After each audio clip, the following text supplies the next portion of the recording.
All right, so hello everyone, welcome back to the Cozy Corner episodes. Today I'm joined with a very, very special guest. I know, guys, whenever I start these episodes, I always say today I'm joined with a special guest. But it's because all of you are just really, really special to me. So, yeah, today I'm again joined with a very, very special guest. Saskia, do you want to introduce yourself? Yes, thank you, Sana, for having me on your podcast. My name is Saskia Lohr Hansen. I'm the Deputy Vice Chancellor Engagement at Aston University. Lovely. Okay, so today's topic, the reason why I asked Saskia to come here is because honestly, if you guys know Saskia, I mean, I feel like everyone knows you, you're just famous.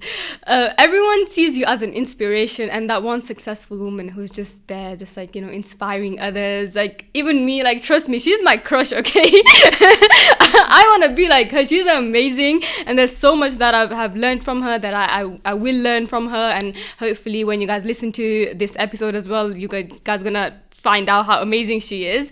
But I'm just gonna start off with like asking a bit about your background so people know.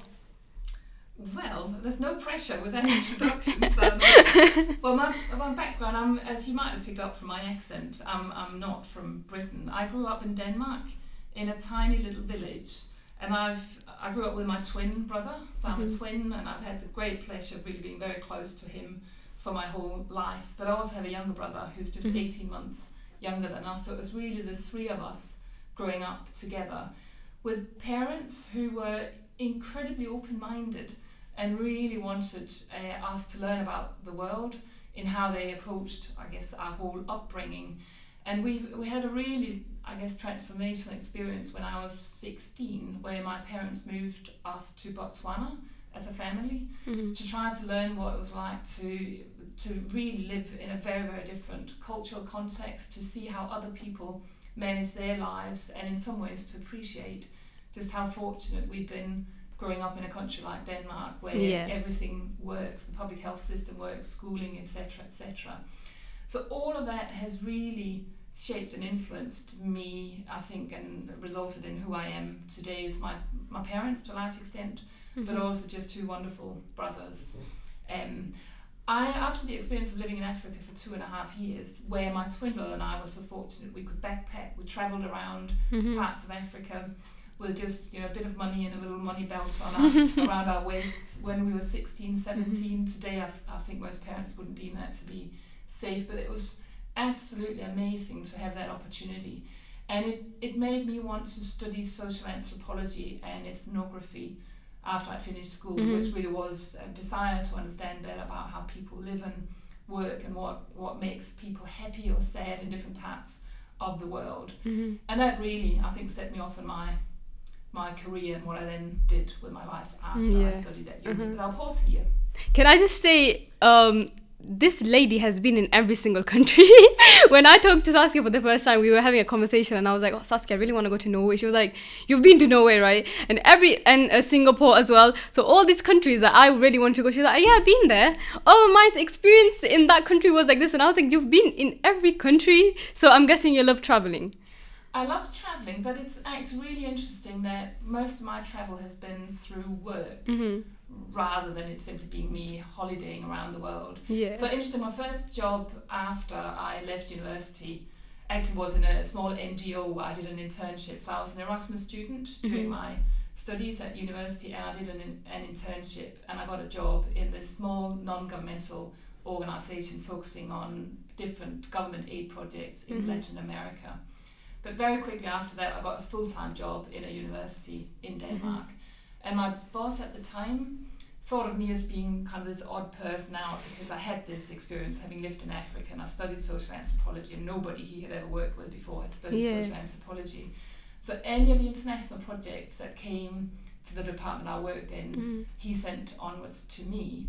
And through that, I, for a period of 8 years, ended up working in a part-time function as the Secretary General to the European Consortium of Innovative Universities. So I supported 14 Vice Chancellors from different universities across Europe, and actually associate partners as well from Mexico, Australia and Russia. And that entailed a lot of travel, and I spent quite a bit of time with different member institutions. And at some point when the chair of that board moved from being a university in the Netherlands to a university in Scotland, the Vice Chancellor or Principal at that university, which is the University of Strathclyde in Glasgow, invited me to come and join his team. And I then had the opportunity to work out of Scotland and to continue a lot of this international work. And at some point I then stopped doing this role and just focused on my work in Scotland. I did an MBA, which was absolutely amazing to have that opportunity. But then a job came along where some of my former contacts from the universities I worked with in Australia said, oh, there is this job at RMIT in Australia, would you consider applying for it? And I did. And so in 2011, my husband and I moved to Australia, and that opened the whole of the Asia Pacific up to me, and I did a lot of travels through the work I did at RMIT. And obviously, eventually, I made my way to Aston in Birmingham in 2017 and had the pleasure at the outset of being the Pro Vice Chancellor International, also travelling. But I think what has made the difference for me is it's been travelling with a purpose. Yeah. You know, it's often been to build collaborative partnerships, to create opportunities for students to go on, you know, exchange, mobility, placements, to enable research projects to happen, and to look at shaping, you know, policy developments in different parts of the world through research. And it's just been, you know, a gift, and I am so privileged to have had that opportunity, and it's certainly shaped my outlook on the world that I've had those opportunities. It sounds to me like you're somebody who just takes every opportunity. And like even now when you're going to go to Melbourne, right? So it's like, oh, it's a great opportunity, I really want to take it. So where do you get this like motivation? I think again it comes back to my childhood and my parents always encouraging us to do different things and never to be afraid of challenge. Yeah. And even if at times I look at, you know, a problem in front of me and I say, oh, this is going to be difficult, it's never impossible. It's just how you approach it, who you talk to about it, and then trying, and I guess also never being afraid of failing. Yeah. So you try different things, and some things are big when you move around the world, because I've moved a lot. I've been so lucky that my husband has been happy to move along with me, but it's a bit of a gamble every time. And I guess, again, I think with my studying social anthropology, there is a lot of reflection linked with that. So it's evaluating where you are in life, what you want to do, and then, you know, keeping your heart with you. Only do what you think is right. Guys, there's another reason why she's so calm. Like whenever I talk to her, like she's always so calm, and I remember I asked you like, oh, like, but what if someone's not listening to you? What if you have a problem? And you're like, well, you just stay calm and find a solution to it, you know? And you need to tell us. Well, and I guess a lot of this is down to experience, because I've worked my way through lots of challenges, and you know, the one thing I have learned is that working together with other colleagues makes any challenge so much easier. Yeah. So, you know, a key lesson for me in life has been the importance of team working, reaching out to people, caring about others, and if you care about others, they tend to also care about you. And you're scuba diving so as well. More. And scuba diving, which is a different topic. So beyond my husband and I picked up scuba diving the first year we lived in Glasgow, so way back in 2005. And it took a lot of training to get the certification to be able to go out and do, you know, extensive diving around Scotland. And that is a sport that can kill you quite easily if you don't know what you're doing. Yeah. Because you're at depth, you're relying on, you know, you're regulated to breathe air, compressed air in the water. And you just have to be calm, even when something completely does not go to plan. You can't panic, because if you panic, chances are you'll drown. So I think that has really provided a tremendous grounding for me, that I have a hobby where when you go away on a scuba diving trip, you have to focus 100% of what you're doing. It's your route in the water, your depth, your air consumption, your body, always knowing where your body is, because if you get into trouble, your body needs to help you. If they get into trouble, you help them. And it just makes you relaxed and be calm in a different way. And a lot of it is about controlling your breathing. Even if you're physically, you know, exercised, you have to fin hard in currents, etc., you just have to control your breathing. Yeah. And I think that grounds me at work as well, that if something really bad happens, or if I have to do 1,000 things at the same time, and we all know you can't do that, so you have to prioritize. I just take that step back and I take a deep breath and I think about, you know, the world is not it's not collapsing around us. Mm-hmm. So there is no need to be really panicked about it. Yeah. What's the rational way of trying to go about it? And often again, who can I talk to about some of this? Because again, decision making in those types of moments where you feel under pressure is often better when you just take the chance to reflect and pause and talk to somebody else. Yeah, definitely. It's like, you guys know that whenever like somebody gets anxiety, like I get really bad anxiety, like anxiety attacks and everything, and it's all about controlling the breathing and everything. So when she told me that, I was like, I should go try scuba diving, because that's something I can't do. I really just can't control my breathing, and once I start panicking, my breathing is just like all over the place, and it's like, I guess I need to start doing it. Oh, she promised me that she's gonna take me on a scuba diving session with her. So that's gonna happen one day. It'll happen one day either here, in which case we need to do it really quickly, or you have to come down under and visit me. Yeah, I will. I don't think I said when I talked about my background, but I am leaving Aston University by the end of this calendar year and moving back to Australia. And we were so lucky to become Australian citizens when we lived there, which has made it a bit easier to make the decision to move back to a wonderful part of this world. But I will certainly miss all of these types of conversations, because it's been a particular joy and pleasure for me over the years that I've been at Aston, of working so closely with the Aston Students' Union and the wonderful SABs. And I think if one lesson in life is about the importance of collaborative working, another lesson for university leadership is the importance of working incredibly closely with the students. Yeah. And at Aston, we've had such a great representation of students through the Aston Students' Union, and that's how we really make a difference. Definitely. And hopefully for students who feel anxiety or concerned about life or where to go, the university and the Students' Union can provide the shoulder to lean on, the professional services that can support students who really need mental health support or broader wellbeing support, just so that students on the whole feel well supported and hopefully enjoy their time at university, because it is a time that's so pivotal for most students' lives. It should be a period of time of great joy, learning, hard work, all of that, but it should be positive, I would like to think, for everybody involved. Yeah, 100%. Another question that I had was, when obviously you had started your career and when you moved here, did you have any sort of like mental health challenges or something? Because I feel like, sometimes when we see someone who's like very successful, and that's another question when I ask you like what success means to you, but that's another question.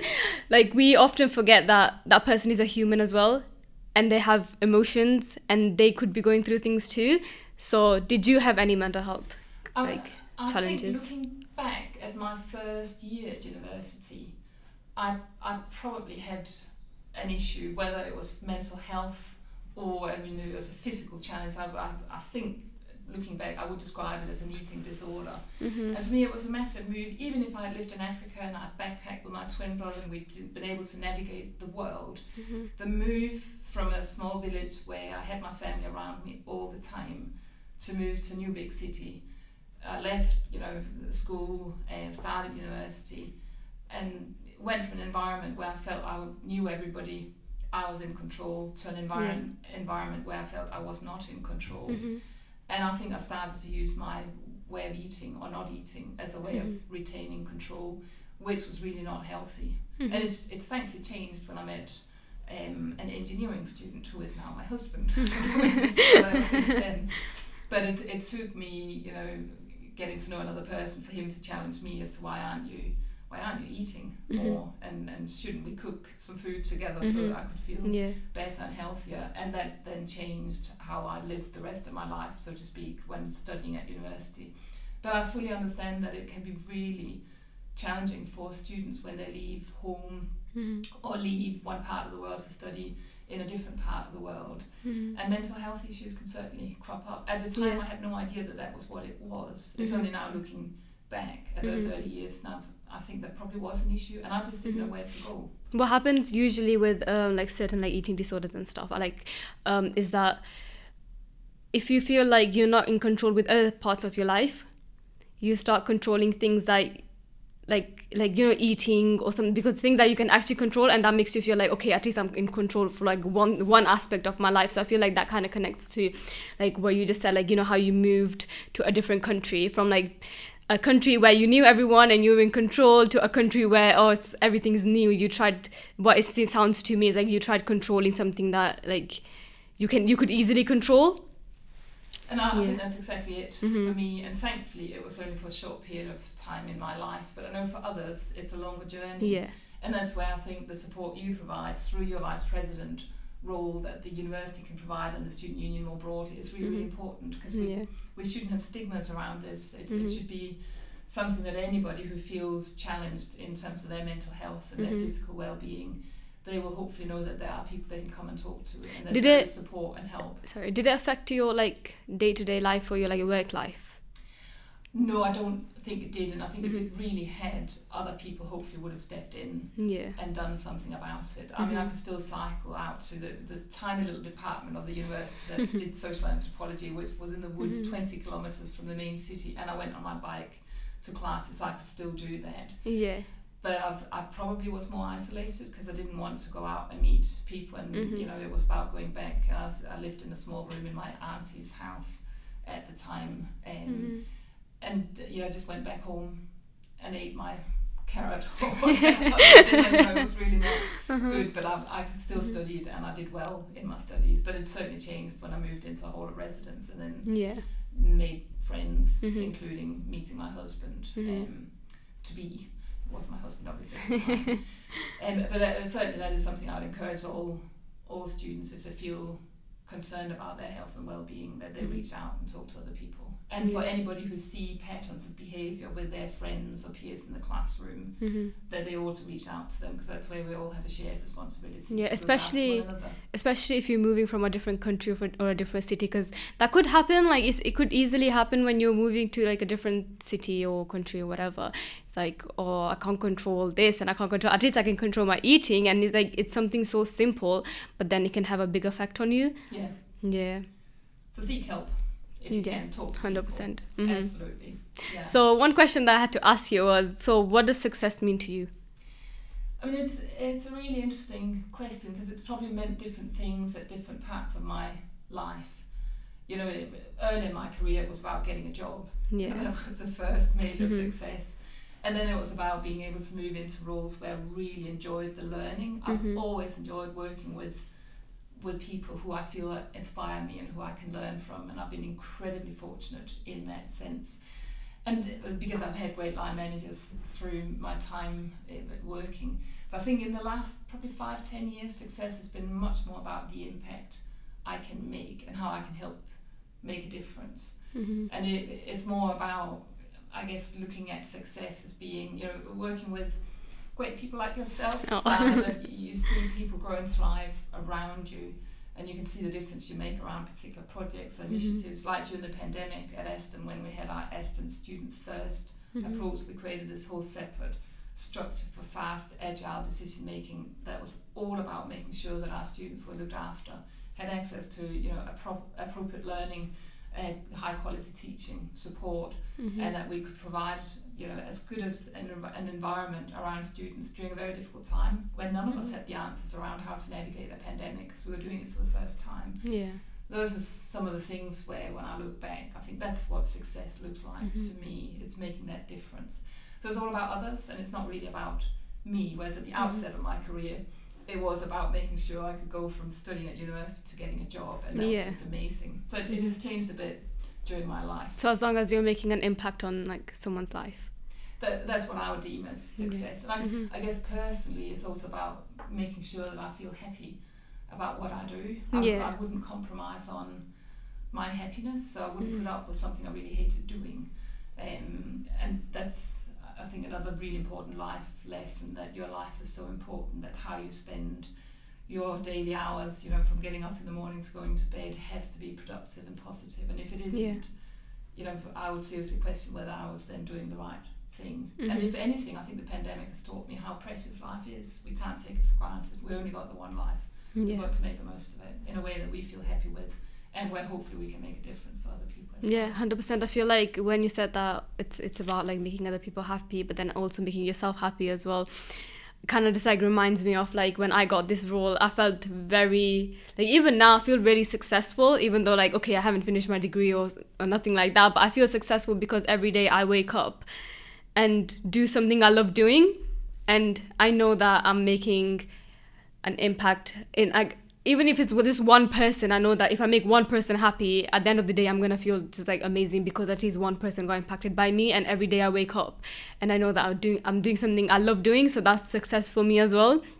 It doesn't always have to be getting a degree and being so rich or whatever. It's like being happy and making like other people happy.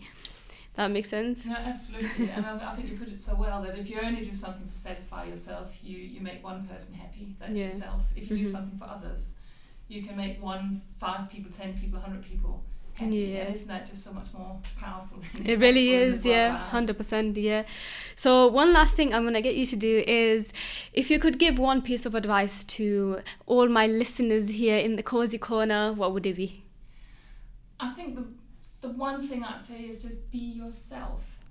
A lot of people, when they reflect on their lives, it's about what they can become or how they might change if only they were something different. I think we've all got such brilliance in us. We just have to trust ourselves, and sometimes there will be ups and downs, and it's going with that, learning from your experiences, but trusting yourself and loving yourself in that sense. It has to be about being who you are, and not trying to run away from that, because that's really, really difficult. There's no point of like trying to be like someone else. You just need to find yourself and like really truly just be yourself. And that's the grounded bit. If you know who you are, if you're happy about being who you are, that's the best starting point for anything that might happen to you in life. Yeah, and 100%. you'll be able to move on to do great things with life after studies and whatever happens post-graduation. Definitely.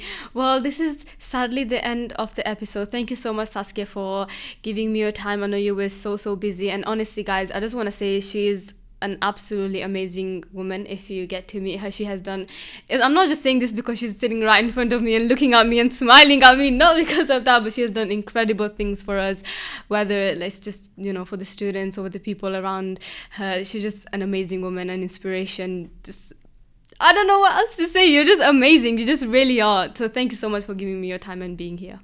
Thank you so much for inviting me, Sana, and all the best to all of our listeners. Thank you so much. I'll catch you guys in the next episode. Bye bye.